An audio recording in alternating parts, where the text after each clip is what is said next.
real championships. Then all of you went nuts.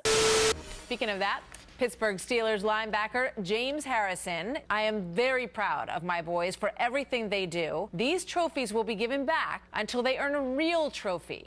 I think that is a beautiful sentiment. Whatever your feeling is on participation trophies, do not let it be this. Let's introduce NFL reporter and Jason Mraz karaoke maestro, Albert Breer.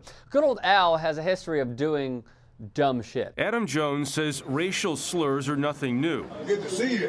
What he experienced from fans inside Boston's Fenway Park on Monday was the worst he's experienced in his 12-year career. Just something that caught my attention. I heard the N-word, and I just was like, okay, this is really, it's really how it's going to go down here. When Adam Jones, then of the Baltimore Orioles, was racially abused at Fenway Park, Breer, a Bostonian, went on the offensive. Is it horrible to want some proof of the racist doing racism? I don't know. To which Bomani Jones replied, not the hill to die on. You come off as, it ain't racism unless you give me all the evidence guy. That guy's usually dumb. Breer has made a living unequivocally pushing the agenda of NFL owners. In a piece titled, The Do-Nothing Approach That Resolved the NFL's Anthem Crisis, he credited Jerry Jones for doing a number of interviews and downplaying Donald Trump's role in the conversation, even writing that there are just 3 players left that are kneeling: Eric Reed, Albert Wilson, and Kenny Stills. Is a reflection of how much progress has been made. That's not progress. That's silencing athletes using their platforms for the greater good. Like bringing awareness to the fact black people make up 31% of police killings, but make up just 13% of the U.S. population. Black men and women are being executed publicly, Albert, which, by the way, Breer mentions not a single time in his resolvement piece. Just that at the time, Kaepernick and Eric Reed's cases were ongoing. Not once failing to mention the owners' own faults in creating such a historically wrong rule in the first place. Al's ways can be traced back to one tweet, admitting on social media the Make America Great Again hat is worth purchasing online. So Breer, a Trump supporter, posted on Instagram, found out my kid got a participation trophy, had to be done, hashtag play like a champion, hashtag Father of the Year. Breer, a sports reporter whose employment is based on carrying water for NFL owners, thinks breaking his son's plastic trophy is right and will make him a man. One user pointed out what we all thought. Breer should take note of Norway.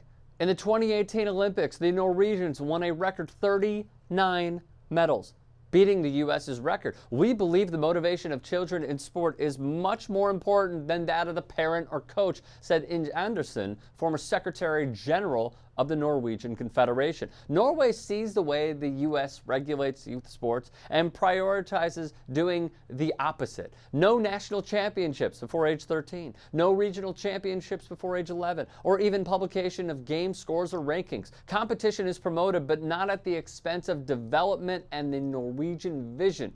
Joy of sport for all. The statement places a high value on the voices of youth. Children must be granted opportunities to participate in planning and execution of their own sport activities. They may decide for themselves how much they would like to train and can even opt out of games if they just want to practice. Anders Moll was a product of the system and is now the best in the world in volleyball, named the Federation's most outstanding player of 2018, as was Ada Hegerberg, widely known as the world's best women's soccer player. She hails from Norway as well. Furthermore, families don't need to chase athletic scholarships because college, like healthcare for youth, is free. Albert Breer has proven his lunacy time and time again. When Cam Newton threw 4 interceptions, despite 300 yards and 2 tutties, Breer commented on the quarterback's attire.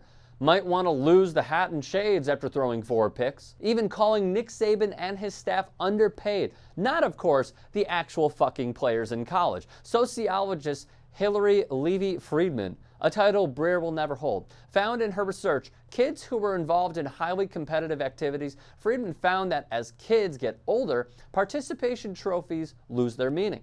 But that first participation trophy, it does mean something, especially among the younger kids. The children see them more as symbols and remembrances of an experience. This is the middleman, between the hierarchy of the NFL and the audience of NFL content. A man so small-minded that breaking his child's trophy, made by other adults to gift to participatory adolescents, is deemed justifiable. Even Meredith accepted her Dundies Award. Why can't a child playing a meaningless match? By the way, if you'd like more of Breer, you can catch his work at SI.com and also riding the coattails of every NFL owner.